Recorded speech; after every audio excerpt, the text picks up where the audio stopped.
Our 10:15 have arrived. We call the House Tax Committee to order. We have a very, very full agenda. We have a very full agenda for the day. We're going to kind of not necessarily go by what it is, because yesterday I promised that the first bill would be Representative Wiener. And Dan Madden has some other places to go to. So Representative Wiener, if you want to join, okay, and while he's getting up there, Representative Joy moves the minutes of March 4th, 2025. Any additions or corrections?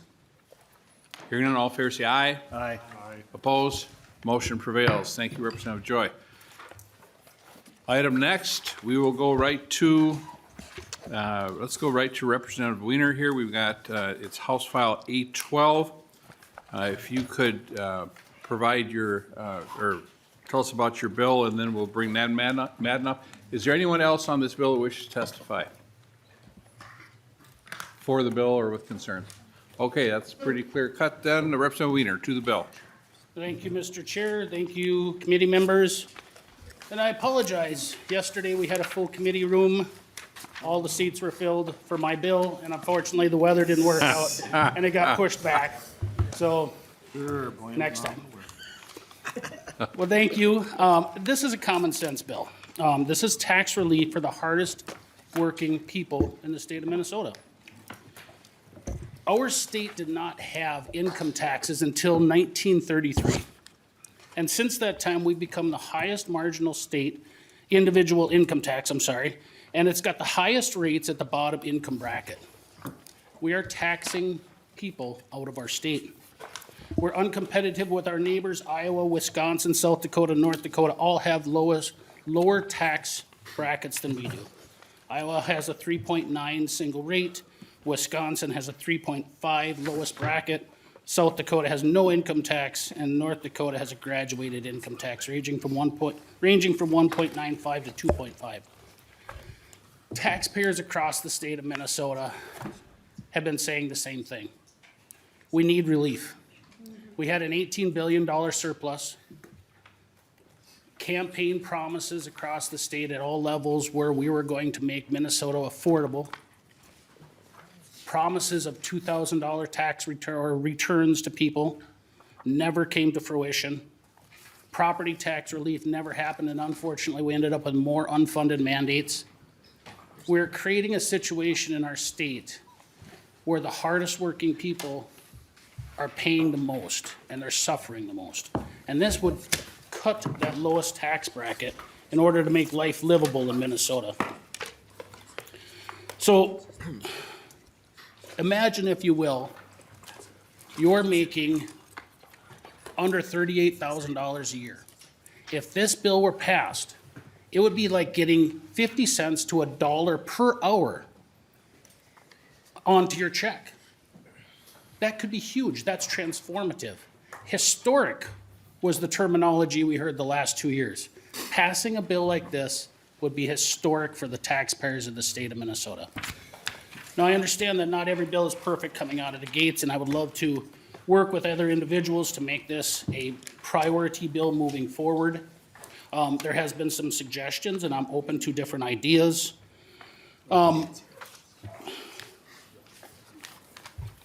Sorry, I'm on the wrong page here. And I'm open to ideas to make this a better bill. One of the ideas was to move the tax brackets, and I'm sure Nan will be talking about that a little bit. That was an amendment I looked at, wasn't necessarily put in this bill, but I'm willing to discuss that further with other individuals. Now, I know in the state of Minnesota, we're also looking at a tax deficit. Huge. If this bill were to be passed, we would have a deficit in our state, or it would leave us with a budget, or a hole in our budget, which kind of turns into a circular argument. We can't cut the tax bracket because we need the revenue to pay for the programs to help the people in the lowest tax bracket. This bill helps those people out. It's a common sense bill. Let's move it forward. And in closing, I would just like to say, I'm sure we all on the tax committee have our favorite economists that we like to, read at all hours in the morning, whether it's Hayek's, probably Hayek, Marx, Kenzie. My favorite is Milton Friedman. And the quote I love from him is, "I'm in favor of cutting taxes under any circumstance, for any excuse, for any reason, whenever it's possible." This bill is a good start in that direction. Thank you, Mr. Chair. Okay, thank you, Representative Wiener. Let's go to witnesses. We have Nan Madden. If you would please introduce yourself and who you represent for the record, and then provide your testimony. Then we'll go to member questions. This is a bill that we would lay over, so we're not going to actually vote on it today, but I just want to, okay. Please introduce yourself. Thank you, Mr. Chair and members. My name is Nan Madden. I'm the Minnesota Budget Project Director at the Minnesota Council of Nonprofits. I am testifying today with concerns about House File 812. I do appreciate and share Representative Wiener's goal of using our tax policy to improve the lives of everyday Minnesotans, but this bill as it's drafted is not a good tool for that goal. And it has the same problem as other proposals we've seen that would change the rate in the first bracket. Those proposals are not well targeted to folks struggling to get ahead, and everyday folks would be harmed by the cuts in public services that would likely happen to pay for these tax cuts. The revenue analysis from the Department of Revenue estimates that 20% of Minnesota income tax filers would not receive any benefit from this proposal. These are folks that are paying taxes to fund state and local services in Minnesota. They just happen to pay their taxes more through the sales tax and the property tax. And at the same time that one of 5 Minnesotans are left out, higher income Minnesotans would receive annual tax cuts of over $2,500 for married filing joint returns and over $1,700 if filing single. It's not necessary to give tax cuts to high income households if the goal is helping everyday Minnesotans. So why is this the case that many lower income folks are left out or get a smaller cut, and those with higher incomes get larger tax cut in a bill that's focused on the first bracket? It goes back to the fact that Minnesotans do not pay income tax on all of our income, but on a smaller measure that's called taxable income. And only those households that have taxable incomes that reach the top of the first tax bracket would get the maximum tax cut. So the maximum tax cuts goes to folks whose taxable incomes reaches into the second, third, and top brackets. So I'll give you an example of a family that does not get the maximum tax cut from this proposal. We'll take a married couple of 2 children, an adjusted gross income of $60,000, and a fairly simple tax return. So they claim the standard deduction as well as a dependent exemption for each of their 2 children. And I want to flag that the dependent exemption is a very positive feature of Minnesota's income tax code, that we take family size into account in determining taxable income. So that family with AGI of $60,000, their taxable income is under $20,000. So not high enough to hit the top of the first bracket. They would get a smaller tax cut from this bill than a family with higher incomes. And if this family had more children, because of those additional dependent exemptions, they would get an even smaller tax cut, if any, and they'd be even further away from the amount of income they would need, taxable income they would need to get the maximum tax cut under this bill. At a cost of roughly $4 billion a year, this expensive tax cut would come at the cost of deep cuts to services that Minnesotans count on.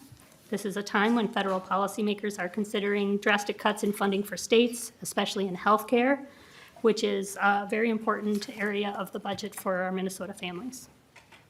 Cutting taxes at this time would make it harder to protect the services that Minnesotans count on, not only healthcare, but also supports for seniors and people with disabilities, schools, transportation, and other crucial services. And I think it's the folks who are struggling the most to get by who would feel the greatest harm from those cuts to services, while those who are better off would receive larger tax cuts. Thank you, Mr. Chair. Any questions for the testifier, Ms. Madden? Thank you so much. Now, questions for members for the author. Okay, would the department like to weigh in? Okay. Any questions? With that, I'll renew my motion. Mr. Chair. Oh. Just if I could wrap up on the bill. Oh, since it's absolutely, time. absolutely. Or if anybody else. has Was any anybody, questions. did I miss somebody? We were just trying to get organized over here. We couldn't. Okay. Go ahead. Representative Smith.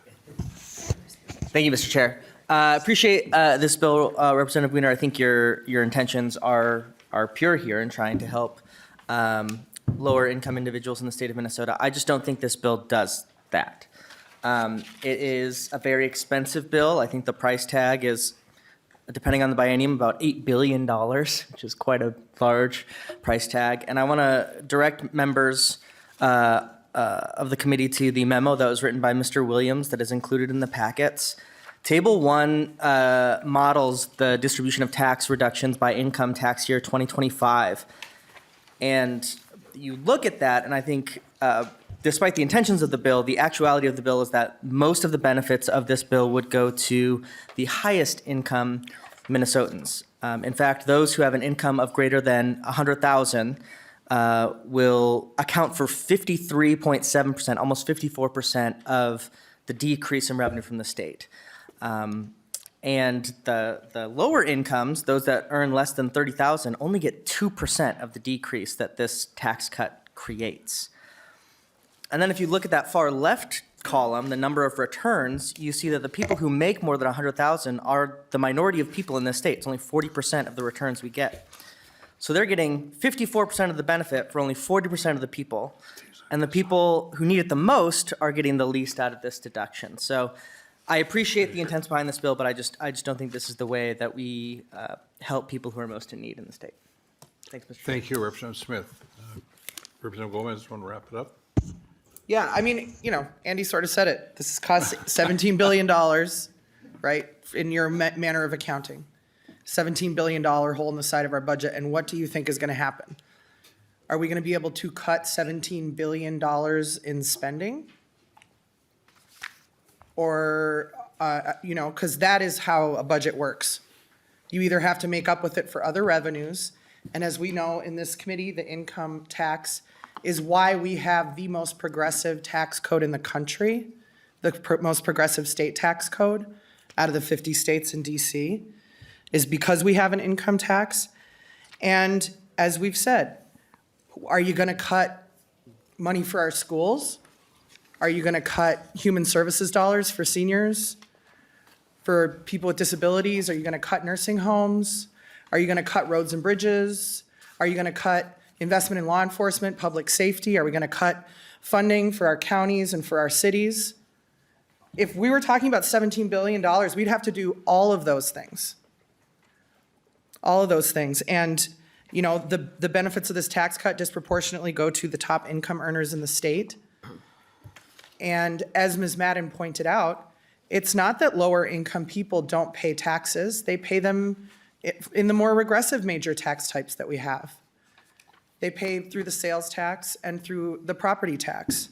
And as we've discussed extensively in this committee, when you decrease the share of public services that the state pays for, you put those costs onto our local partners. And what are the tax tools that our local partners have at their disposal? The most regressive forms of tax, particularly the property tax, which we actually all hear about when we go in our communities. So, this is just I understand the intent. This is using a chainsaw to do something that a scalpel should be doing if you really want to help low-income people, which I genuinely believe you do, Representative Wiener, because we've talked about, your constituents and the kind of average income level of your constituents. And I think that, I probably have way more rich people in my district, but some of the characteristics of our districts align. The low-income people in my community have the same needs as the low-income people in your community. But this 54% of the tax cut of the $17 billion that would go to, the top income earners in Minnesota,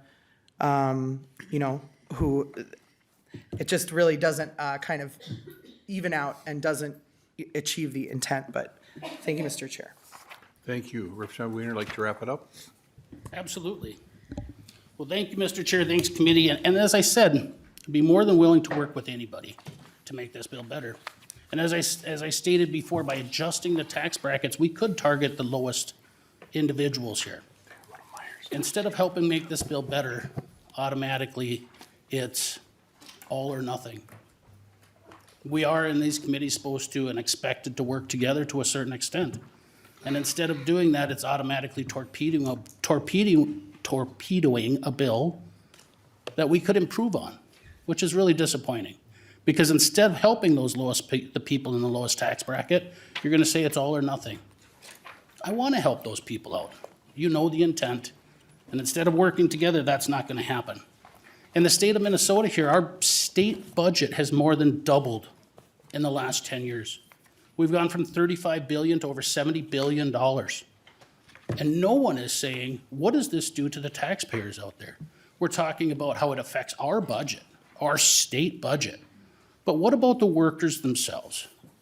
The people who are basically being crushed in this state by an ever-expanding government and tax burden that's literally driving them out.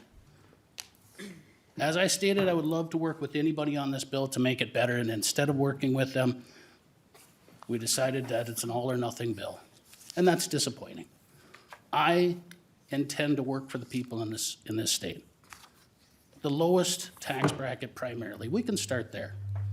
We could have offered an amendment to make this better, and I would have loved to work with that.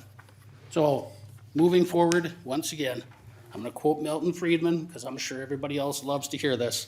I'm in favor of cutting taxes under any circumstances, for any excuse, for any reason, whenever it is possible. Thank you, Mr. Chair. Thank you. Representative Wiener moves that House File 812 be later for possible inclusion in the omnibus tax bill. Thank you, Representative Wiener. Thank you, Ms. Madden. Item next, who brought the rolls, by the way? Oh, you did? Okay, you're next then. Okay. Has nothing to do with my decision. You are at the top of the list here. So I will move House File 403. It says 409, but let's correct that. It's 403.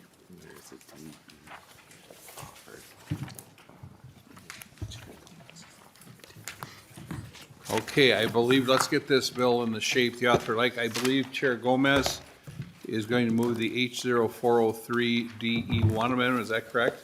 Oh. Yes, Mr. Chair. Yeah. He can. Can you tell us about your amendment? Sure, I will, yes, thank you. So this, the underlying bill, House File 403, I mean, I'll let Representative Myers explain his bill. But as we've discussed in this committee, it's not just those who live in homesteads or those who own their own homes who pay property taxes. There's an assumption built into the property tax refund for renters that about 17% of those who pay rent, like of rent, goes toward paying the property taxes for the landlord. So the 403DE1 just allows the benefit that is in the underlying bill to be extended to renters. Mr. Chair, and I'll just speak, I mean, I can just go ahead. I'm gonna withdraw it. You know, we don't have to take a vote on it. I just really feel strongly that we have to, you know, so obviously, we have a lot of senior citizens in all of our communities who are struggling to make ends meet. And a lot of those struggling seniors live in rental housing. And a lot of our lowest income seniors overall end up living in rental housing. And so, you know, I just think that when we are extending benefits to seniors associated with property taxes, that we have to keep this in mind, and that we can you know, design programs that are supposed to help low-income seniors with their housing costs that completely cuts out this entire sector of seniors in our communities. And so, you know, we don't have to take a vote on it. I'll withdraw it, but I guess I just would ask, you know, this bill's being laid over, and that as we are looking at, you know, costs for seniors, especially associated with housing, that we, not to keep bringing up the legends of Blaine, Representative Norris, but, you know, we have to think about all of those seniors who live in low-income rental housing that's specifically focused on seniors, and ensure that we're keeping in mind their costs also. So thank you, Mr. Chair. I withdraw the amendment. Chair Gomez withdraws the DE1 amendment. I think the Legends of Blanchard had the most famous housing complex in the world. Well, we're gonna make it so, I think Mr. we Chair. should. That's our intent here at Tax Committee. I Pass think a we budget, should. make Legends of Blaine more legendary than it already is. I'm in. All right, let's I'm do in. it. Okay, so amendment withdrawn by Chair Gomez. We now have House File 403 before us. Representative Myers, if you please explain your bill. I'm sorry, first of all, is there anyone wish to testify for the bill or with concerns? The department wants to weigh in? No? How do we gotta get the department in one of these here, just for fun. Okay, tomorrow we'll get you in. Okay, Representative Myers, to your bill. Thank you, Chair Davids, and thank you, Chair Gomez and members, for having me here today. House File 403 is a discussion here to talk about that much-needed property tax relief that we hear every day from our seniors. You know, we want to keep them in their homes. We want to keep them in our communities. You know, many retirees are on fixed incomes. They're seeing rising taxes, rising property taxes that are putting a financial strain on them. And some of these seniors we see have to sell their homes or cut back on essential expenses that they need. So under this bill, the homeowner would make an initial application to the county to receive the credit. After that, anytime their tax increase would be more than 8% from one year to the next, the credit would be automatically kicked in and reduce their taxes to no more than 8% of the prior year. I think this is a, reasonable opportunity. I know we have a budget forecast coming out. I was really trying to keep something that I thought was actionable. For me, it's not trying to pass, a really big bill, but maybe we heard previously. But, something that is. Well, Representative Myers, I was always told, go big or go home. And to defend Representative Wiener, he went big and he's still here, so. Yeah, and Chair Davids, I appreciate that. As the youngest of 5, my mom never let me do that, so I always kind of had to, stay in line, so. Representative Myers. Thank you, Chair. I appreciate this opportunity. We want to continue to have these conversations, and I think, there's a fiscal note in here. It's something I think, and Chair Gomez said before, it's something that we hear back in our districts, and it's something that we're trying to address, and this is just one way to do that, so I'd ask members to support it. Thank you, Representative Myers. Any questions for the author? Representative Lee. Thank you, Mr. Chair. I guess I'm reading this, and I know the author talked about, helping the seniors who are on fixed income, but want to just check, there's no income limit to this program, right? Representative Myers. Thank you, Representative. No, there is not, and I did that as, I guess, my bigger go-home piece. I wanted to start with the largest group of people so we could see what the fiscal impact is, because I think this is something that is scalable. Representative Lee.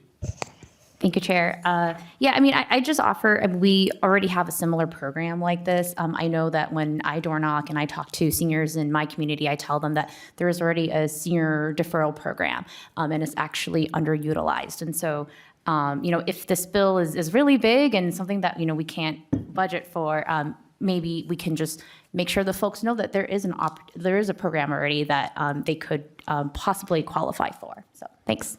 Representative Myers. Any other questions? I will move House File 403 be laid over for possible inclusion in the omnibus tax bill. Thank you, and thank you for what you brought. Appreciate it. And also, I want to thank Jennifer here she brought king cake. I think is there a little left? Or? Yes, there's more here, so help yourselves. Say It's there's from none Louisiana. left. Say there's none left, and I'll take it. So, no, get some king cake. It's actually from Louisiana. Came up from Louisiana, so. Yes, my husband lives there. So, Louisiana. Okay, so item next, we'll go to the Davids bill, House File 951.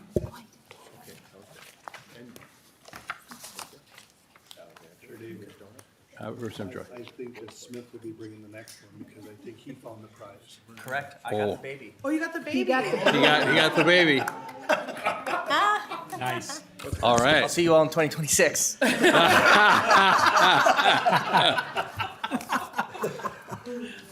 Okay, I'm going to take the bill from here.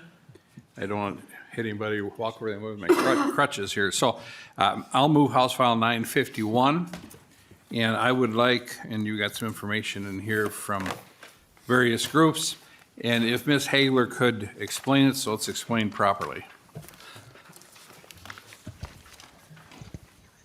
Mr. Chair and members, House File 952 expands the current exemption for telecommunication and pay TV service machinery and equipment so that the equipment can be exempt from sales tax, even if it is not primarily used for providing the telecom and pay TV services. If it at least provides some of those services, then the equipment and machinery would be exempt. Okay, thank you. I have a witness that's listed here, Sarah Pissick, CTIA Wireless Association.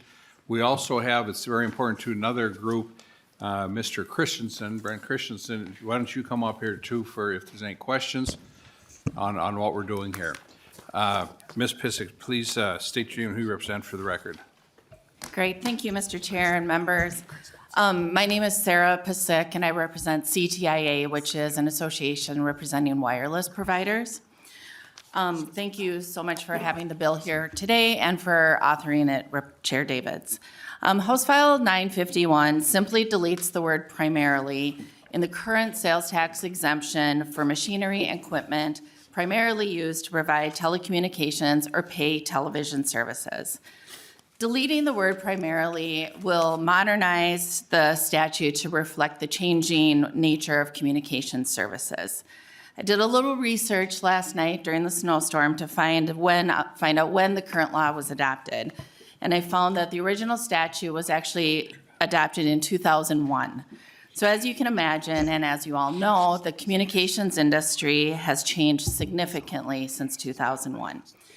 Wireless, wireline, and cable networks are used to deliver traditional pay television services, streaming audio and video services, internet access service, social media applications that allow voice and video communications, and the traditional wireless and wireline communication services. It's the same equipment that is used to provide all of these services, and the use of the word primarily is just out of date with today's technology. A provider that sells telecommunications services, internet access, and video services as part of a bundled offering might be using the network for telecommunications or pay television services for some customers, and then others are only using that network for internet service. So amending the sales tax and use exemption by removing the word primarily will clarify that the network equipment used to provide telecommunications or pay television is exempt even if other services are used over those networks. It'll also encourage continued investment in broadband communication networks, which the state and providers have been making to expand broadband access in rural and underserved areas. And the bill provides uncertainty, or will provide clarity and certainty for telecommunications providers and the Department of Revenue when trying to decide how to interpret the primarily language. So in the simplest of terms, it's really impossible, or nearly impossible, to determine exactly what service a customer is primarily receiving from the equipment. And it might be different for each customer, but it's the same equipment. So taking out the word primarily, just to emphasize again, will help clarify that uncertainty. So we really thank you for considering this bill today. In your letter, or in your packet, is a letter from CTIA as well as from Minnesota Cable Association, who also support the bill, and then Brent Christensen is here as well. Thank you. Mr. Christensen, please introduce yourself and provide testimony. Thank you, Mr. Chairman and members. Good morning. My name is Brent Christensen. I'm the president and CEO of the Minnesota Telecom Alliance.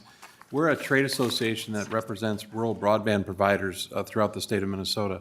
I appreciate this bill. We also have a similar bill that Chair Davids is the chief author on. And long story short, this fixes a problem that none of us knew was going to happen. In 2013, the legislature removed the sales tax exemption on capital expenditure equipment for telecommunications. In 2017, that exemption was restored and expanded to include fiber and conduit. It was the intent of the legislature in 2017 to have a sales tax exemption for fiber and conduit. We did not know, and by that I mean Commissioner Marquardt was the chair of this committee. Nobody on the committee knew that this was going to be a problem. We didn't, as the industry, didn't know this was going to be a problem. That there was a separate statute that said it had to be primarily used for telephone or television. That was not the intent of the legislature in 2017, and this fixes that. So here's what this has been doing. Over the past couple of years, my members have had sales tax audits, and the auditors have looked at this in different ways. We have one company where the auditor said, no, you have to pay a sales tax on it because you're using it for internet. We have another company that said, okay, you can take the sales tax exemption on the fiber and conduit, but you have to prove that 51% of that was used for television or telephone, and on the revenue part of it. And then a third company that said, no, you're using it for telephone or television, so it's not a problem. So we are also working with the Department of Revenue to try and get a more unified approach to this. But in the meantime, this bill will fix a problem that none of us saw coming. So I would appreciate your support. Let's get this fixed and let's advance broadband in Minnesota. And with that, I'm happy to stand for questions. Thank you. And before we go to questions for the two testifiers, would the department like to weigh in on this one?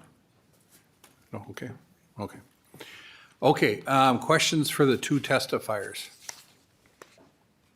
Very simple what we're doing. We're just removing one word so it clears up the sales tax issues. Okay, I'll renew, oh, I'm sorry. Quickly. Yeah, no, I'm sorry. Thank you, Chair. So, you know, there's nothing, I guess, terribly wrong with this on the face of it. It is a $250 million over our budget window, $250 million existing expenditure to exempt this infrastructure from taxes. And those decisions get made along the way. But if you've been around in this committee for a few years, what you will notice is that any attempt to clarify the language, to streamline the process, to ease the administrative burden, always goes in favor of the corporations and not the taxpayers of Minnesota.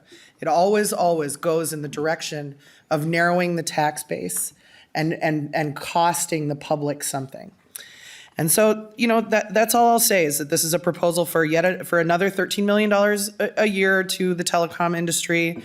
I'm sure it will make them happy, but you know, the question is like, what is that by the people? What is the benefit, you know, to taxpayers? And, you know, so I just, it's interesting to see these things. These tax expenditures in particular that go to specific corporate sectors, that it seems there's never-ending pressure bit by bit to make them more expensive, more expansive, and to further diminish the tax base in Minnesota. So thank you, Mr. Chair. And Chair Gomez, I apologize to you. There was another member who wanted to speak, so we'll let him speak, and then we can come back to you if you have any other comments. Mr. Chair, Representative Swinzinski. Can I address a question? Thank you, Mr. Chair, and I didn't mean to jump behind you. I raised my hand earlier, I thought, so. Got him right here. Yeah, so, no, just a quick question, kind of just from a practical note, you know, just glancing at the bill, it talks about more of a telecommunications and television portion of that from an entertainment standpoint. Does this at all extend to kind of from a digital side, or does it have to be like from a YouTube channel standpoint or any of those types of things, or is this strictly, you know, from a business, would that affect, because from a broadcast portion? Mr. Chair. Ms. Pisick? Or Mr. Christensen? Mr. Chair, Representative Swinzinski, no, this is capital expenditures. This is actually putting fiber in the ground. This is not the content that goes over that. Okay, that's what I got. Okay, thank you. And just from an early contact, you know, I know a lot of, from a sales tax standpoint, I know I've heard from a lot of businesses that oftentimes, you know, as a sales tax collector, they're tasked with the job of collecting the sales taxes, organizing them, figuring out how much they owe, collecting them from the customers, and there's no reimbursement for that, for the state. So, corporations in general are viewed, primarily as tax collectors for the state. If there is costs that are involved with whether it's income tax from a corporate level or sales tax, those are all, from the tax incidence studies, those are all passed on to the consumer. So while we may say that it's going to be a tax that's, paid by these guys and we're trying to ease their burden, it's us that pay it. It's the mom and pop shops, it's whoever, it's the folks that are paying for their cable bill, whatever. Those costs are simply a pass-through for these businesses. And so, the idea that we're going to get them or they're going to pay more, the studies have proven that that doesn't work. It just gets passed on. So that's all. Any comments from the testifiers? And then we'll go back to Chair Gomez if she'd like. Yeah, Mr. Chair, I just want to clarify that the equipment that's being installed today, this helps clarify what has been confusing between the Department of Revenue and companies, because the equipment's being installed and it's the same equipment that in some interpretations is exempt from the sales tax, and then other times it's, potentially not, because it's a determination of what is primarily being used across that equipment. And it's, what is the customer primarily getting, what is the equipment providing, but it's the same equipment, if that makes sense to you, because the telecommunications has evolved and people are getting more services through the same equipment. So this really helps clarify for both the telecommunications companies as well as the department in how to apply the sales tax exemption. And I think Mr. Christensen had something to add. Mr. Chair, Chair Gomez, I want to thank you for your question. I should have incorporated that into my comments. My members are mainly Main Street businesses in Minnesota. About half of our members are cooperatives. The other half are family-owned, publicly traded, privately held company. I come from a family-owned company that's fifth generation. 2 points to respond to your questions. First one is, it's our position that had the bill passed in 2017 the way that it was intended to, those taxes wouldn't have been collected. So I don't believe that we're taking money out of the tax coffers. We're just not over collecting what we shouldn't have been collecting. And two, for our members and that are affected by this the most, we're partners with the state of Minnesota to provide border-to-border broadband.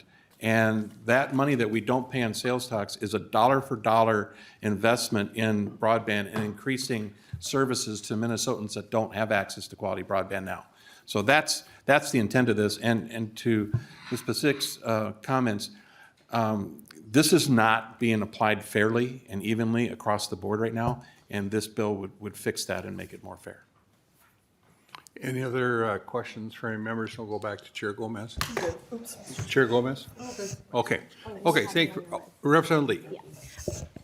Thank you. And I actually think this is really well timed because I was going to ask about that connectivity piece because I used to do telecom policy also, and one of the struggles is always, are the companies investing in the infrastructure to put in the wires. And so for me, my guess is probably somebody thought this was a good idea at one point because they wanted to connect everybody across Minnesota. And so I know we probably don't have the answer to this today, but my question would just be, is this working? And, are people actually connected? Because I know we had a previous member in our committee who was all the way up in Virginia, and sometimes it'd be really hard to do committee work.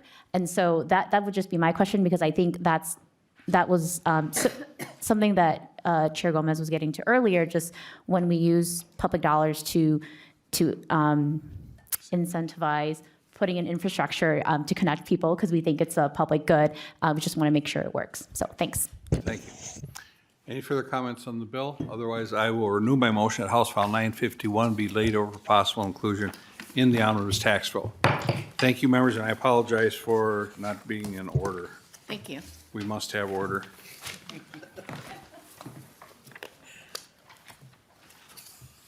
Okay, item next. Now, here's what we're looking like for the rest of the meeting here today. We have, where is it here? Here we go. We want to get Representative Coulter's bill up, House File 1088, but he is asked to go last, so later. He has some other things going on. And then we'd like to get to the Baker bill. He can't be here till about 11:15. So from now until then, and if we can get this one later for possible inclusion, that'd be great. So we'll go to House File 1277. We talked about this one quite a bit, but I think there were possibly some more questions. I have no testifiers at this point. We did the public testimony last week? Yeah. Last week. So I will move House File 1277 with the understanding that if there's a longer debate on it, which is fine, as soon as we get Chairman Baker in, we'll go to him, and Representative Coulter asked to go last, but we want to get him in, or his bill heard today too. So House File 1277, we heard this quite a while last week, but there may be some more member questions, and I think Chair Gomez probably has a wrap up here on this one. So let's go to member questions. If there are none, we'll go to Chair Gomez. Member question. This is the data center bill. Representative Smith. So Chair, I think I have 20 minutes, you said, right, till 11:15? You have till 11:15. Okay, great. I'll leave some time for Chair Gomez. So I am not in favor of this sales tax exemptions for huge data centers for 4 reasons. First, I think it's important to put on the record how incredible the usage of energy these facilities put out. When we heard testimony on this last week, we heard about Virginia and how they're leading the way in the country, Data Center Alley, and a report was referenced both by testifiers and myself that reported on that data. And I think it's important to talk about some of the findings of this report. So I want to read one quick section about the energy usage that these data centers have. Modern data centers consume substantially more energy than other types of commercial or industrial operations. For example, one of the smaller data centers recently constructed in Virginia can draw up to 18 megawatts of power. This is roughly equivalent to a mid-sized automobile assembly plant, 60 large commercial office buildings, or 4,500 residential homes. The largest new data centers can draw from 100 to over 200 megawatts each, which is more than most industrial consumers. Some planned data center campuses are expected to consume well over 1,000 megawatts once fully built out, which is more than 950 megawatts generation capacity of the state's largest nuclear reactor. 1,000 megawatts is roughly equivalent to 250,000 homes. That's more homes than are in the city of Minneapolis, by about 50,000. That is the energy usage that these data centers can consume. And under this bill would be completely exempt from any sales tax on those in perpetuity. The report also goes on to say the people who are going to bear the brunt of that high usage of energy being completely tax exempt are other customers of electricity, which is all of us, which is small businesses, which are residential homes. The report found that residents' monthly costs just because of data centers would rise 33%,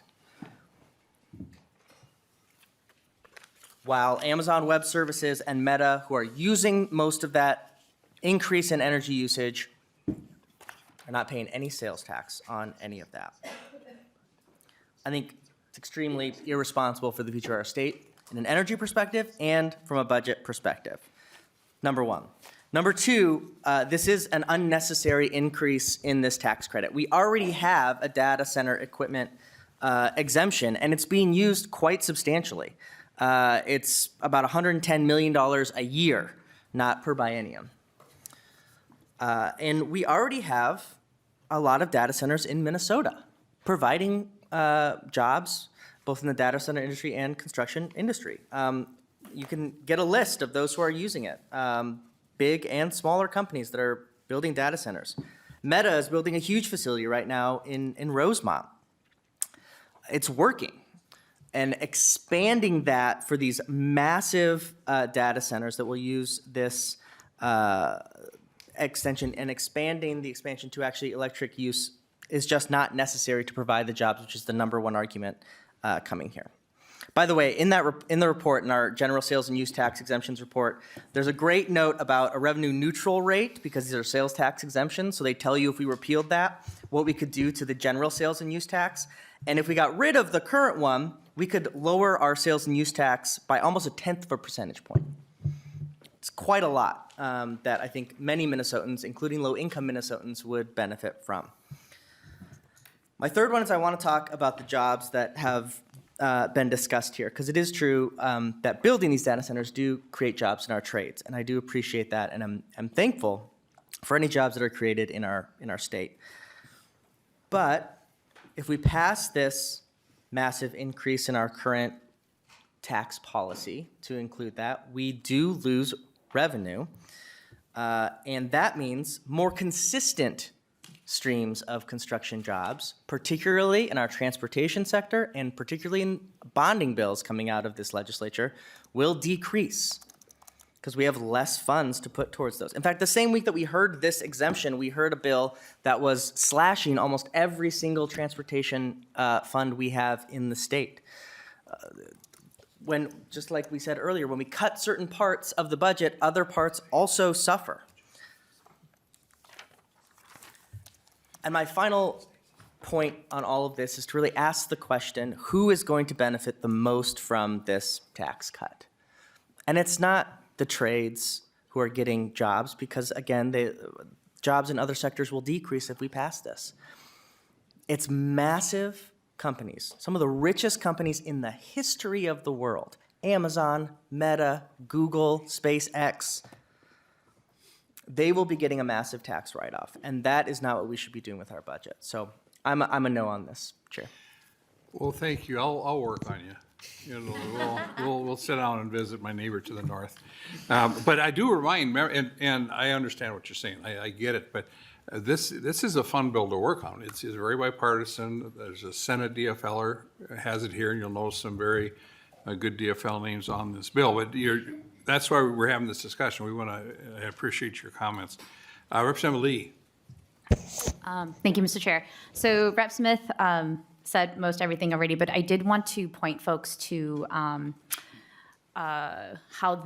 what Rep. Smith talked about would look like in Minnesota. I think just last month, the Star Tribune started doing a series covering the data center projects in Minnesota, and so I just want to read the first sentence from an article on February 17th. Amazon wants to install so many backup diesel generators at its potential data center in Becker, Minnesota, that the maximum power output would rival Xcel Energy's nuclear power plant in Monticello.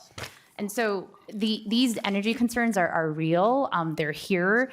And I just think as our trade war started yesterday with Canada, we have to keep in mind that there are Minnesotans who rely on power from Canada. And so I just want folks to be mindful of that as we continue to talk about this bill. Something that I think we haven't talked about a lot, but Mr. Martin drew attention to last week was this bill is seeking to supercharge our current exemption.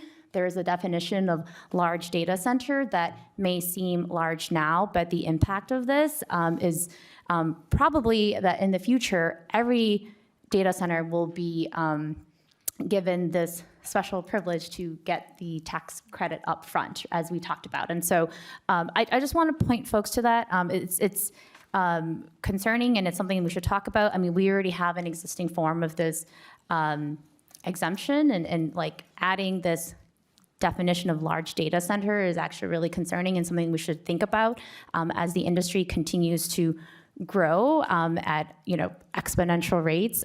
It's probably a definition that needs to have some flexibility in changing if this is something that we're going to adopt.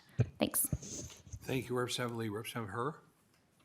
Thank you, Mr. Chair. Just a quick question, and I know, because I'm old, I can't remember why I wrote myself this note the last time we heard this, but I remembered reading in the report, I think that the Virginia report that Representative Smith mentioned, that they said one of the benefits of data center is from business, personal property, and real property taxes.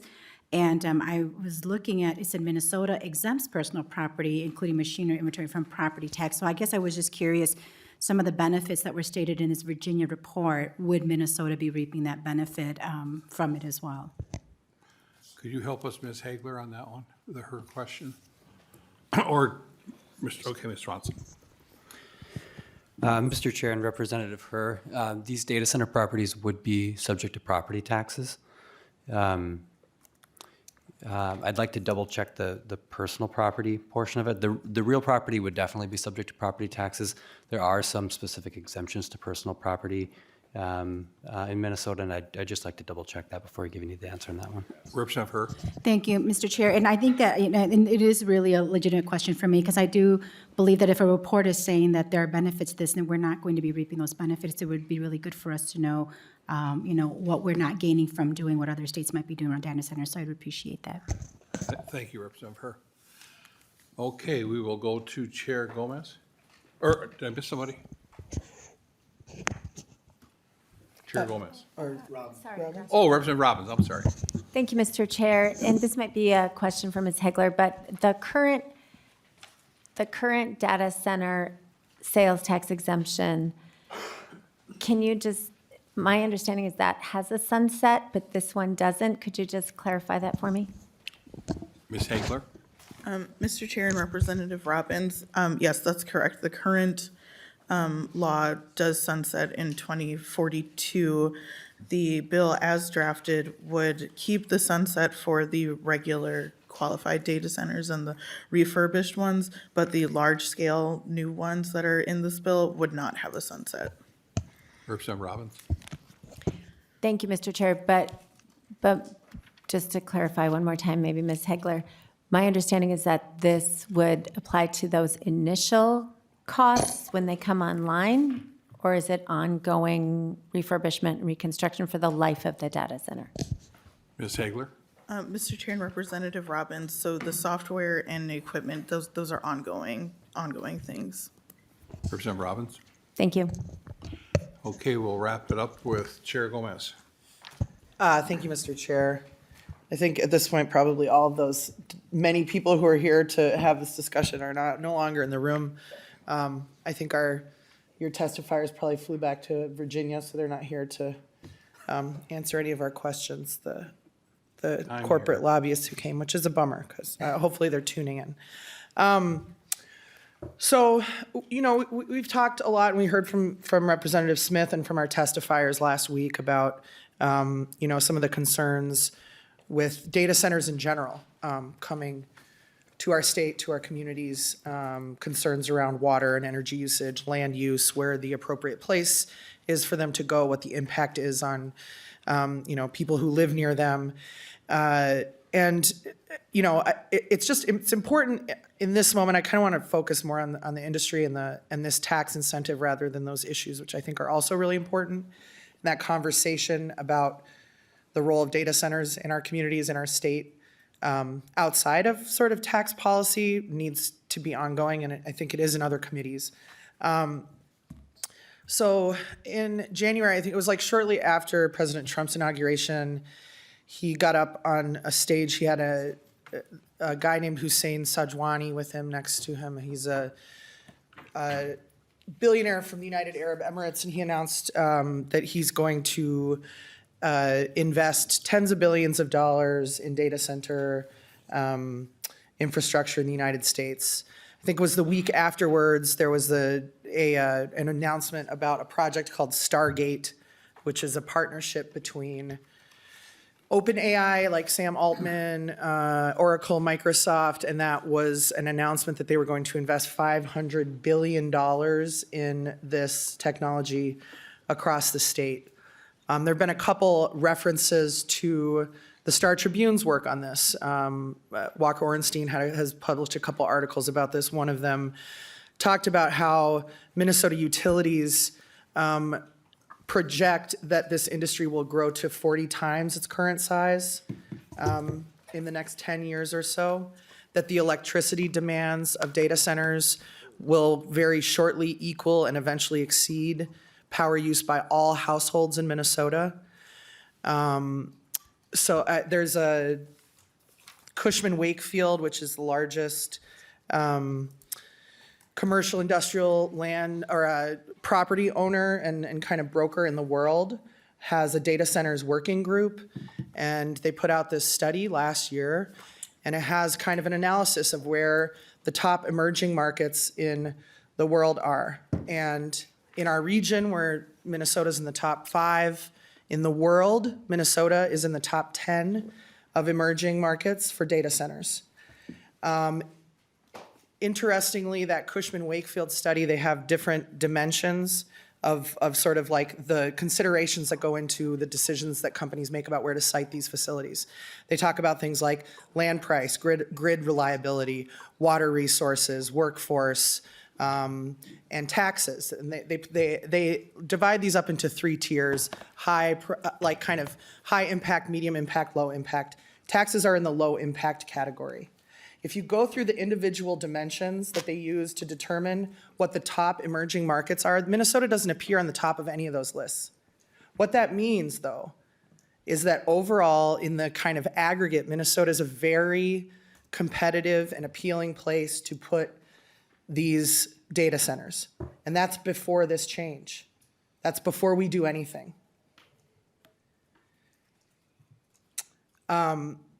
This is an emerging market, and there's no guarantee, right, like that the Emirati billionaire is going to put those billions of dollars in, that OpenAI and Microsoft are going to keep to their $500 billion pledge.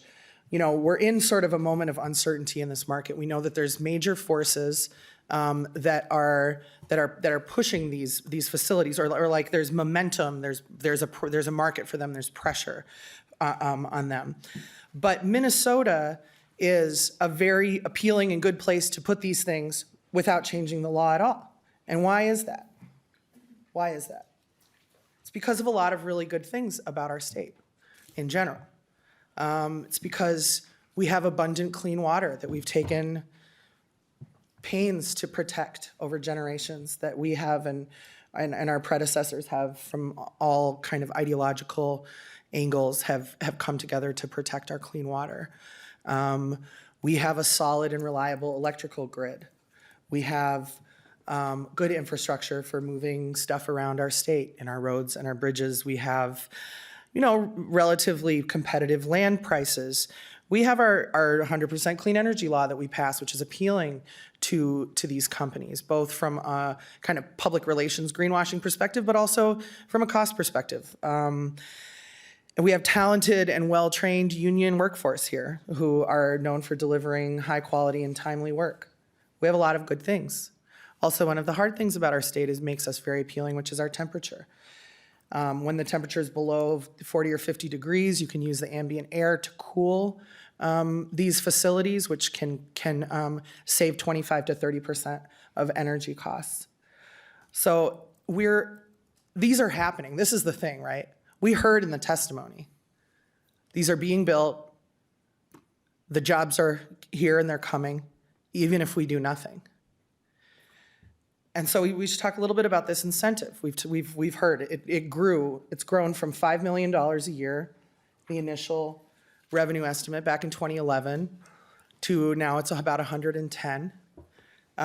We got a new revenue estimate for this change from revenue,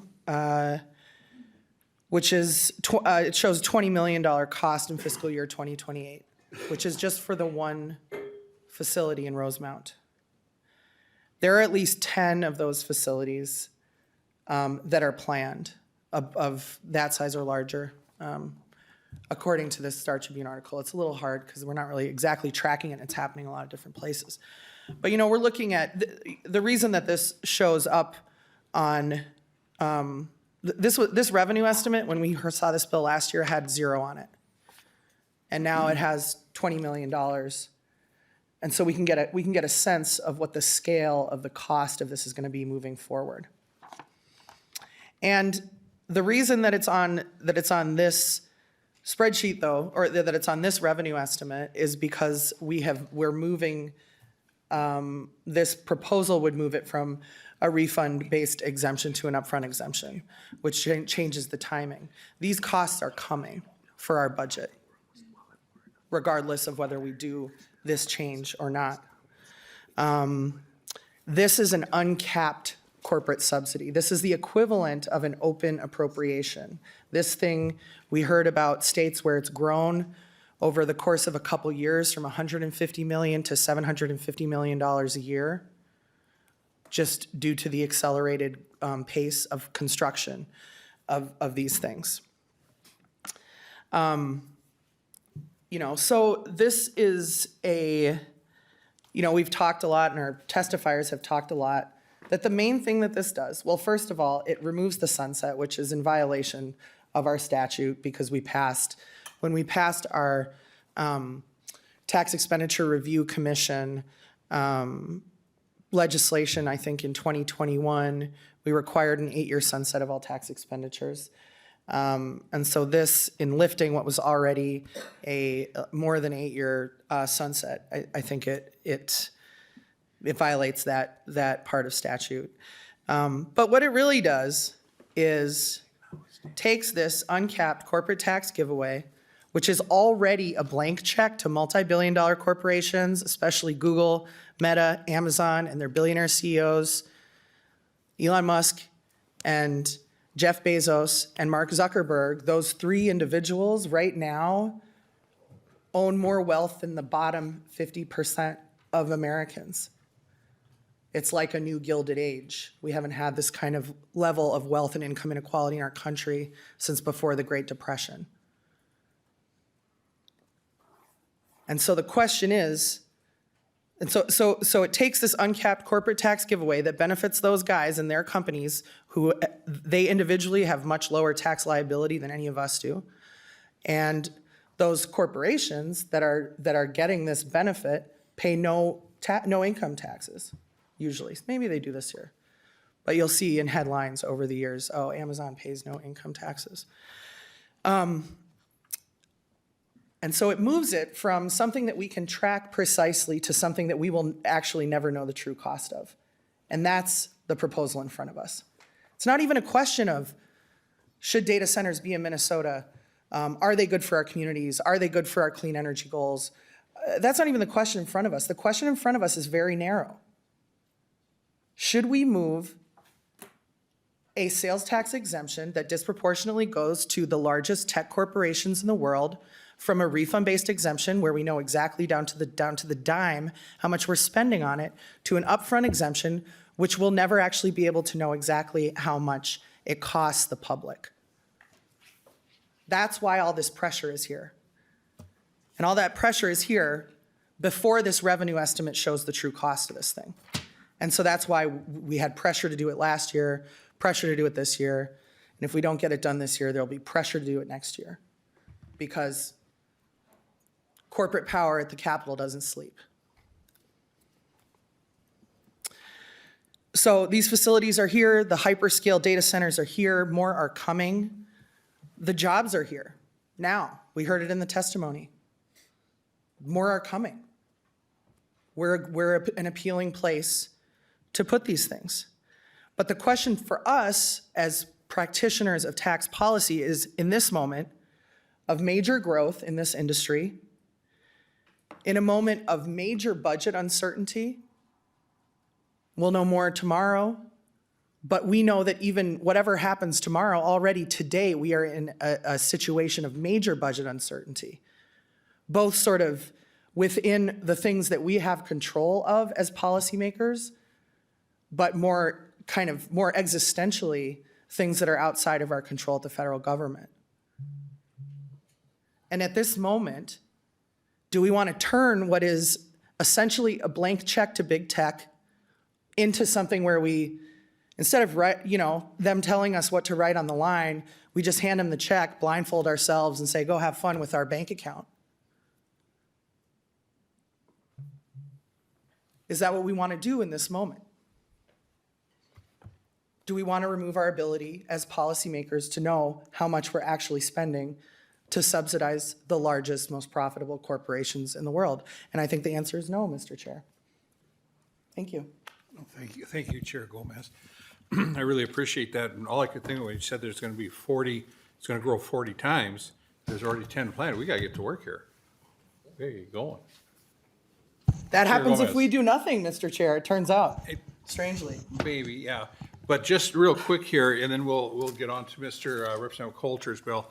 I just want to read something. A testament to our commitment to making Minnesota a top state for business, innovation, and investment in our workforce, which this certainly meets that criteria. That's from Governor Walz. I thought that was interesting. Yep. Representative Walz. Mr. Chair, I mean, does the department have anything to say about this? Since that's a question from Governor Walz, or a quote from Governor Walz. I get to ask that question. Would the department like to weigh in? My apologies, Mr. Chair. Oh, wait. Whoa! All right, here we go. To the bill, House File 1277. Please state your name and who you represent for the record, please. Joanna Bears from the department. Thank you, Mr. Chair, members of the committee. For the record, my name is Joanna Bears. I'm the Legislative Director of the Department of Revenue. The department does not have a position, nor does the governor's office. I was so excited. I did want to note, though, there are some concerns when it comes to the tracking piece, and I know people have talked about that previously, but we want to make sure the legislature has the information that they need to measure different expenditures, and having upfront exemptions causes a little bit of an issue with that. And so that's kind of the only comment we wanted to make on that piece. Okay. Any other comments from the public, members? I just have one question. Yes, Representative Hewitt. Chair, thank you, and to the testifier. When other companies, I know there's other companies out there that have these, the airline stuff like that, are those all upfront also, the bigger corporations that we give these exemptions to, or? Ms. Bears? Well, what can you generally say? Mr. Chair, Representative, there are some that have an upfront exemption. I believe capital projects or capital investments in our expenditure is an upfront exemption, but most are a refund. So they would pay for it and then get a refund at the end. The upfront exemption, it just becomes a little bit more difficult with auditing, because taxpayers, what will happen is the taxpayers will buy the material thinking it's exempt. We come back in the back end to audit them, and then they have to pay and do a refund. And so the preferred approach is to do the refund at the end. Mr. Chair, I'll finish on this one, but so my city just built a police station and they had to do a refund, I believe. Is that common for municipalities too? Ms. Bears? Mr. Chair, Representative, yes. Thank you, Chair. Hewitt. Last question, Representative Whitty. Thank you, Chair Davids. Thank you, Ms. Bears. So I just got a quote here. When Governor Walz was out in Rosemont at the data center, one of his comments was declare that the construction of the data center as a testament to our commitment to making Minnesota a top state for business, innovation, and investment in our workforce. That seems a little pro data center to me. Ms. Bears? Mr. Chair, Representative, we have no position on that bill. Okay, and with that, I will move that anything else, yes, Ms. Bears. Mr. Chair, I did want to add, I know there was comments about the refund process previously with testifiers. We are working with businesses to make sure that that refund process is streamlined more so they can get those refunds faster. So we have heard from those groups and are working on something administratively to make sure that happens. That's great. That's great. Thank you, Ms. Bears. I will move that House File 1277, had we amended that at all? No. Be laid over for possible inclusion in the omnibus tax bill. Mr. Representative Coulter. And then we'll go to is Representative Baker here yet? He's coming. Okay. I want to get Representative Coulter's bill in here.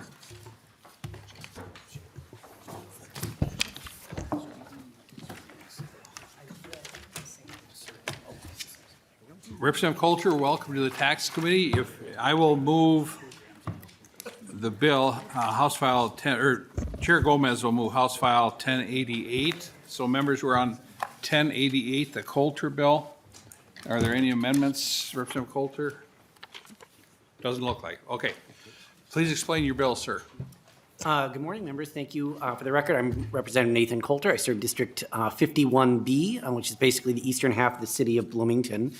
And I desperately hope that this bill provokes less discussion than the previous one. House File 1088. Good luck. Mr. Chair, I'm Mr. Gomez. pretty sure that was a dig at me, and I duly noted Representative Coulter. No.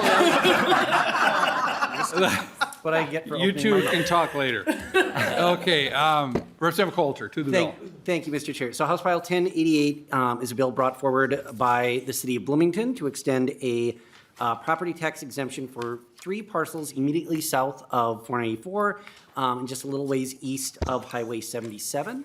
It was most recently a Ramada hotel, but those of you familiar with Bloomington or of a certain age may also remember it as the Thunderbird Hotel previous to that. This 11-acre site was initially purchased by the Bloomington Port Authority in 2016, and not long thereafter was envisioned as part of a potential site for a World's Fair Expo. Following disappointing and unsuccessful bids for the World's Fair in 2021 and 2023, and given the changes in market conditions, most notably changes around interest rates, the Port Authority would like some additional time to just simply reevaluate opportunities for economic development in this part of town. And so I will turn things over to Holly Masick. She's the Port Authority Administrator for the City of Bloomington. Okay, please state your name and who you represent for the record, please. Good morning, Mr. Chair and members. My name is Holly Masick, and I serve as the administrator of the Bloomington Port Authority, which is the economic development arm of the City of Bloomington. The Bloomington Port Authority purchased the property in question, which was most recently the site of a former Ramada hotel, in 2016 to prevent low-density uses from being developed on the site and to hold it for a higher and better use. This initiated the 9-year economic development tax exemption on the parcel, which remains publicly owned. The 11-acre site is highly visible and situated just south of MSP Airport and 494. As such, it was identified as an ideal site for the state's World Expo pursuit and held out of development for several years while the government pursued the Expo bid. In 2023, that bid was ultimately unsuccessful. Since then, rising interest rates and slowed commercial development have resulted in limited interest from potential buyers. The city is currently reevaluating strategies for the site.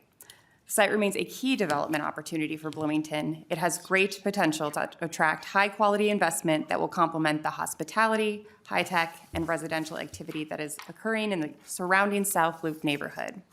The City of Bloomington and the Port Authority are seeking extended property tax exemption to allow more time to market the site and determine the best option for its future use.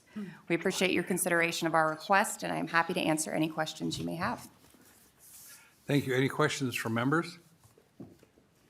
Basically, just a 5-year extension. I'm kind of concerned about the revenue note. It seems pretty pricey to me. 20 grand?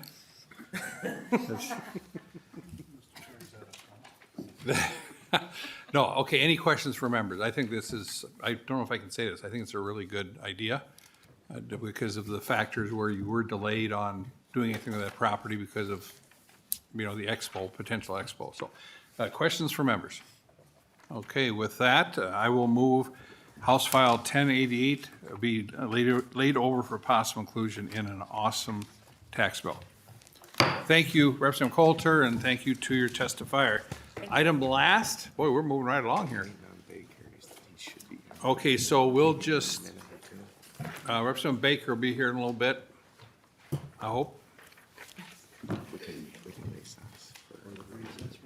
No, let's, what do we got next? Tomorrow. Let's see each other for tomorrow. Okay, members, we are, as I said, we're waiting for Chairman Baker. He has a bill, House File 859, that we would like to discuss here. Tomorrow's agenda, just so we know, House File 1126, censor Murrah property tax exemption for an Indian tribe. Is that the one like Minneapolis or? That's Minneapolis. The Minneapolis one? Like I have one kind of like that too, I think. Oh, you do it like a. Yeah. A tribe owns a property in here. What's that? Mine's in Minneapolis, I think. Okay. Okay, House File 967, David's property tax exemption established for certain property owned by an Indian tribe. I guess that's the one we're talking about. House File 1066, a Ryer bill. House File 926, a Nash bill.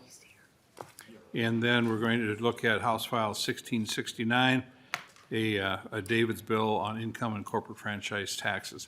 So with that, welcome to the committee, Chair Baker. I will move House File 859.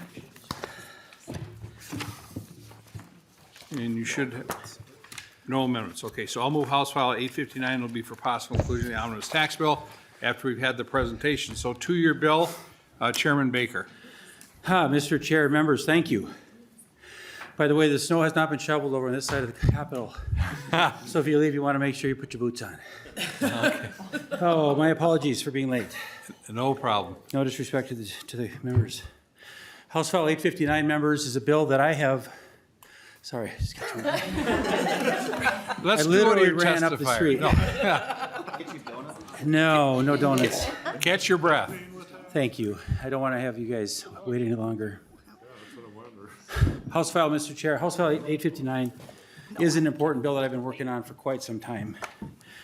It's a reasonable exemption for sales tax in manufacturing that exists for everybody else except my industry. It used to be in law years ago. It isn't anymore. And we need to really have serious conversations about bringing this back. 2 years ago, we were having very serious conversations with the Department of Revenue, and that's why this bill, quite honestly, is drafted very detailed out, because the department is expecting something like this to perhaps be in front of them someday.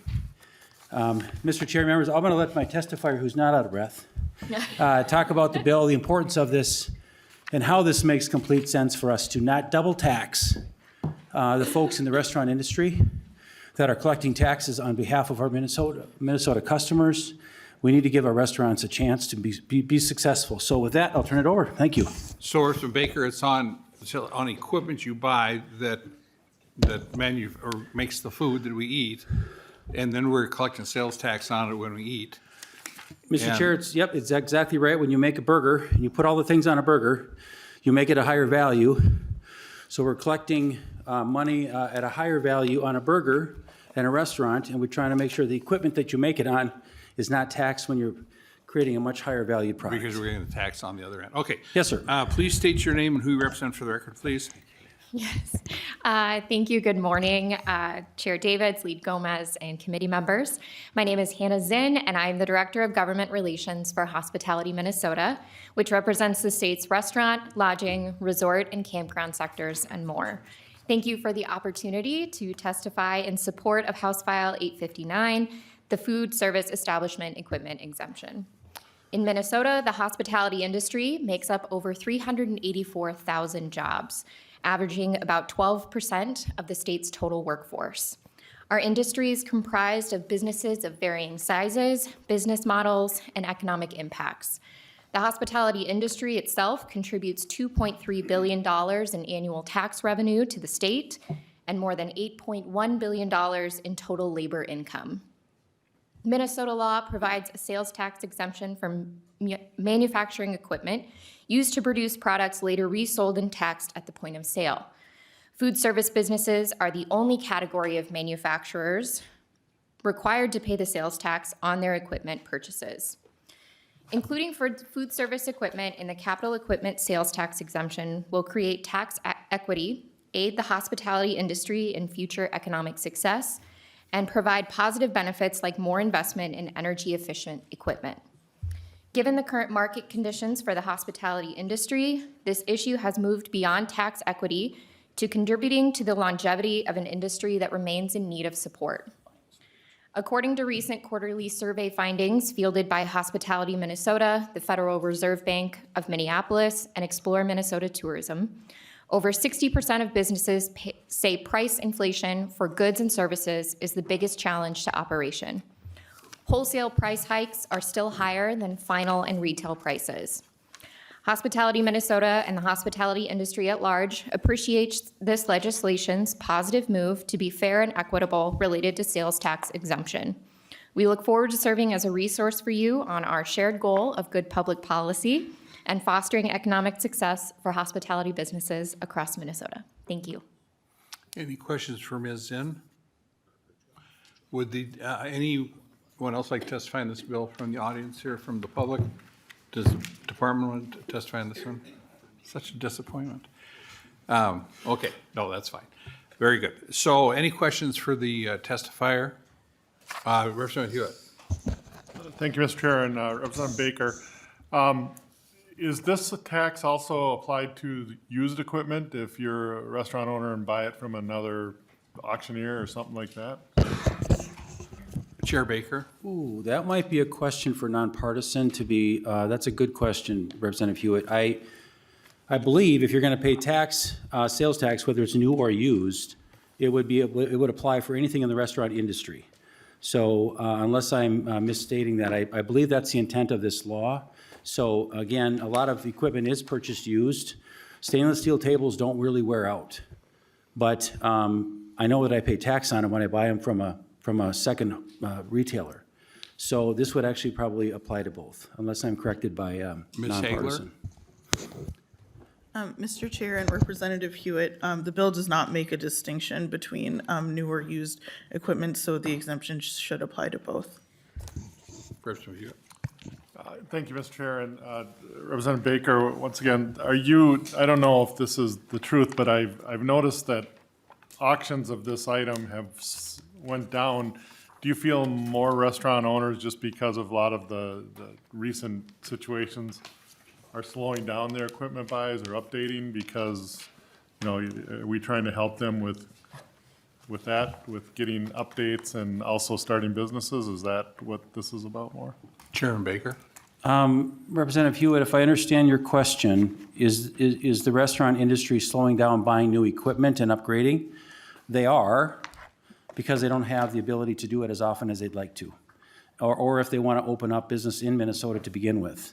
We've all heard around our communities, in the metro especially, some very famous restaurants are closing for different reasons. I think what we're trying to find is, why are we treating our restaurant manufacturing centers that try to provide a very positive a place to go out to eat a good quality meal? They are collecting a lot of sales tax on behalf of their customers and turning it over to the state of Minnesota. We should give them the same benefit of manufacturing as we do others. And so I think that every little bit we can do to help them will help them stay in business a little longer, maybe grow a little bit more, and then maybe have the ability to spend $100,000 on a couple of new convection ovens or flat tops or deep fryers, and that'll save them about $7,000, $8,000 because they're going to make more hamburgers and they're going to make more food to produce because maybe they're spending more money in their operations. I think we want to encourage them that we don't need to get them taxed on the front end of that purchase because they're going to collect a lot of money for us on the back end when they create a higher valued product. Thank you, Mr. Chair. Representative Hewitt. Representative Freiberg. I say Freiberg. Chair Quam calls me Freitag for some reason. Freitag. I'm not going there. Thank you. I heard Chair Baker talk about cheeseburgers, so I'd like to spend a few hours talking about my favorite cheeseburgers. We'll come back tonight till midnight. Yeah, okay, sounds good. No, actually, I guess I'm just wondering if Chair Baker could explain sort of in his mind, what sets the restaurant industry apart from other industries that require the purchase of equipment, and if opening this door might lead to other industries seeking similar exemptions. Representative Baker. That's Mr. Chair, Representative, that's a very good question. I've thought about that myself too. I own some hotels. I can't find the exemption to qualify there because, again, if I buy linens, if I'm buying products that are really ready for use, I'm not looking for exemptions on those kind of things. But a restaurant is different because we have the big trucks back up, cases of beef, cases of buns, tomatoes, lettuce. We can go all into the burger if you want to, but I know we don't have time for that. But it's all of that in manufacturing that in this industry, it used to have this exemptions for this same reason as we're allowing Polaris and other big manufacturers, they have those abilities to buy equipment, and the state doesn't charge them because when they sell an Articat or a Skidoo or whatever it is, then we get a lot of tax at that point. Same thing with this is kind of the same concept, but I can't think of another bigger industry like ours that's so impacting on all of us sitting here. We all have our favorite spots at home or here in the St. Paul.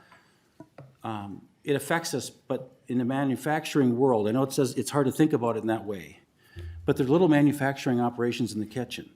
They produce something, make it a higher value, we collect full taxes on it, and we should be treated as the same. Representative Freiberg? We got two more, then we will, I want to get out about 10 too, so we can get to the floor. Noon, right? Is it noon? No. Noon. Okay, Representative Her. Okay, Representative Youakim.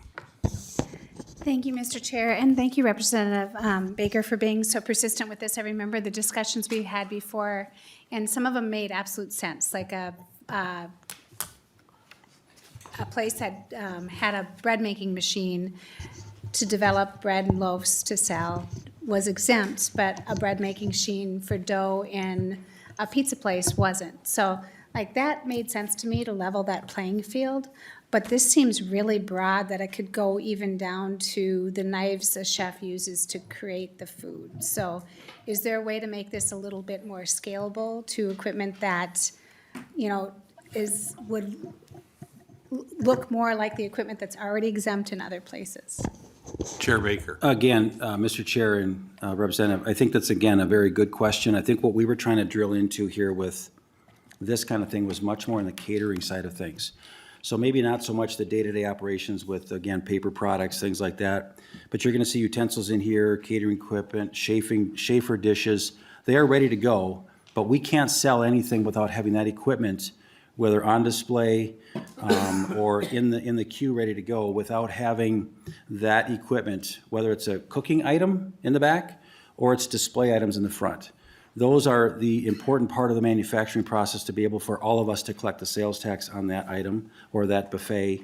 So it's, and you've heard me say this many times before, I'm open to anything we need to do to work on something that we can work on, that we can all afford to see happen. Anything is better than what we have today. So I am a wide open slate to work on what makes sense for everybody for us to find agreement on this. Chair Youakim. Thank you, Mr. Chair, and thank you, Representative Baker, for being willing to work on it. And I think I would want to look at that route of narrowing it a little bit. We're getting the budget forecast on Thursday, and we have a lot of things in the state, but I'm all for like leveling that playing field. That really stuck with me when you presented that last time, so. Thank you, Chair. Vice Chair Joy. Thank you, Mr. Chair. Representative Baker, on this bill, you know, like as rural Minnesota, smaller communities shrink, and we have convenience stores that create the hamburgers and all the food and everything like that, and that's kind of their sit-down restaurant sometimes in these smaller communities. Will this exempt them too? Chair Baker. I maybe missed the question, Representative Joy.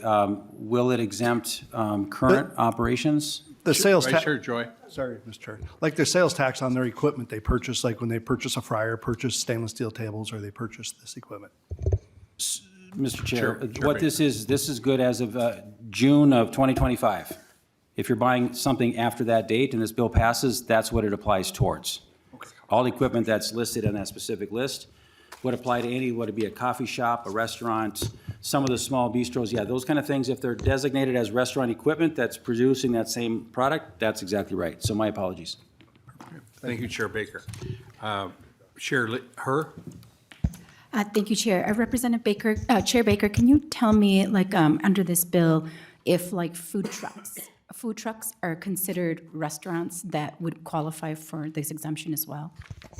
Chair Baker. You know, in my opinion, if it's producing that same manufacturing model that restaurants are, whether it's in a truck, I don't know if it's, if I'm speaking to that right, do you know that? Yes, you do. Maybe my testifier has a better answer. Ms. Zen.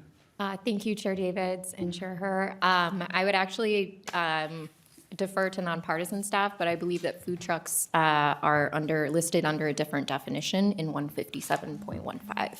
Ms. Hagler. Mr. Chair and Representative Her, mobile food trucks would be included in this as a food service establishment. That's on line 2.9 of the bill. Okay, thank you. Chair Her. Thank you, and I think that that is helpful. Food trucks are small operations, and they should benefit from something like this. But I will just make one quick comment, that I know that Representative Chair Baker, you stated that equipment used to make products that will make something that of a greater value for sale where taxes will be collected. And I would just caution us as a slippery slope that these data centers could say the same thing, that they want tax exemptions for their facilities and their equipment and all the things they do, because they're going to create a product in which we will later, which has a greater value, which will be taxed. And I don't think we want to be giving billions of dollars away and creating and opening that door, because those are the same conversations we're having right now. I think that, to be able to make an economic argument for especially an industry that is struggling, especially after COVID, I think those are really good arguments. But I will say that just the caution of saying if you have a product, if you're using equipment that makes something of greater value later, I think anybody could apply that to anything, which opens up a door I don't think we want to open. So I just wanted to make sure to state that. Thank you, Chair Her. Representative Lee. Thank you, Chair. I also had a question about the scope of the bill. I know Ms. Hagler pointed us to line 2.8, and so curious if that applies then to your mom and pop shop, and also maybe like a large fast food corporation would both get the exemption. Chair Baker. Yes, Mr. Chair and Representative, again, that would include anybody that's in the production of food under the restaurant classification. Also, then they would have to be collecting retail funds and collecting sales tax to be eligible. So it could be a really small mom and pop shop. It could be a large franchise operation in Minnesota. If they're opening up a brand new Dunkin' Donuts or McDonald's, that would apply for them in this case as well. Because again, we think that that's actually good for Minnesota to make sure that we are providing newer operations, updated operations, safer equipment for employees. I think there's a lot of reasons why this makes sense if they're collecting that sales tax at the end in a food operation. Representative Lee. Thank you, Chair. Yeah, and I just close by saying, I asked that question because I'm also concerned about the administrability of this, right? Like your mom and pop shop might not have a tax accountant who knows, hey, like you can take credit for this, and so that's just something that I would think about. Thanks. Thank you. Thank you, Representative Lee. Chair Her. I'm sorry, one more question. Thank you, Mr. Chair. And Representative Lee's question actually made me think about, when we think about like food shelves who are having, and I'm in organizations of nonprofit status, I've heard now from a lot of nonprofits that even though they're nonprofits, they're not actually, many of the things they're buying is not tax exempt. And so I'm just curious if this allows for, facilities that are nonprofit that also prepare food, if those will receive tax exemption for the equipment that they're purchasing as well. Chair Baker. Again, Mr. Chair, that's a really good question. I think for nonpartisan, we're getting into the area of maybe if they're not collecting retail prices on a product, they may end up having to pay it unless they're already tax exempt. I would defer to nonpartisan on that question. Ms. Hagler. Mr. Chair and Representative Her, the exemption is tied to the production of prepared food, which is taxable under 297A. So I'll just have to get back to the committee to make sure that those people you've described would fall into this category. Chair Her. Thank you, Mr. Chair. And Representative Chair Baker, it would be great, once we get the answer, to maybe look at ways to include, because there are organizations that are nonprofits, they're not getting tax exemptions for many of the things they're purchasing, and they are, like not just food shelves, but like, what did you say, Chair? Soup kitchens and things like that. They're purchasing all of the same equipment, and they won't be getting the benefits. So I'd love for you to maybe explore that as well. Okay, thank you, Chair Her. Chair Robbins. Thank you, Mr. Chair. While we're exploring that question from Chair Her, I'd like to throw in that we also look at veterans organizations that prepare food, because they have been looking for that for quite a while, and maybe we could also address that issue. Thank you. Okay, thank you, Chair Robbins. Would you like to wrap it up, Chair Gomez? Just really briefly, Mr. Chair, thank you so much. Thanks, Representative Davids, for bringing this forward. We've heard it a few times. First, as a temporary proposal related to the really kind of catastrophic impacts on this really important industry during the pandemic. And I think because it was temporary and it was really responsive to an emergent situation, there was maybe more of a discussion about it then. But I just want to say that I think the conversation that we've had here today just kind of surfaces some of the issues with this in terms of like what the implications are outside of this sector. of kind of making the argument that any value-added product kind of counts as manufacturing for the purposes of exempting equipment purchases. I do think that, we had sort of a number of questions here that kind of speak to, when we broaden exemptions, when we shrink the tax base, we create precedent, we create greater pressure to do that for other things.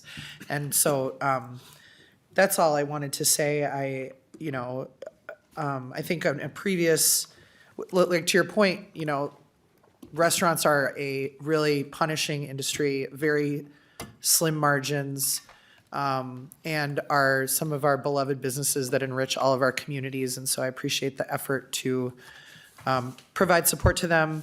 But, when you do something in the tax area, it's like you do kind of create precedent and potentially create other pressures that then might lead us to make more decisions to erode the tax base further, which is, as we've kind of been talking about, a sort of a theme in our committee of like, how do we maintain the tax base so that we can pay for all the things that people need and the services that we need to provide them. But thank you, Mr. Chair, and thank you, Chair Baker, for this proposal. Thank you, Chair Gomez. With that, I will, you want to wrap it up there, Chair Baker? Mr. Chair and members, thank you for the amazing questions today.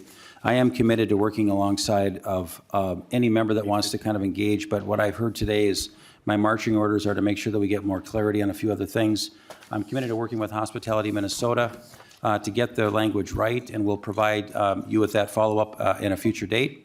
Again, when our restaurants are busy, they're helping us get money in our tax revenue buckets that we really need around here. It's important that we give them all the tools that they need with workforce ideas, with less mandates, with tax advantages that make sense because it's fair. And this is why I hope that this bill has serious consideration at the end of the session. So with that, Mr. Chair, I appreciate your time today. Thank you, Chair Baker, and to your testifier. I'll renew my motion that House File 859 be laid for possible inclusion in a wonderful omnibus tax bill. Anything else for the good of the order? Good government all the time. We are adjourned.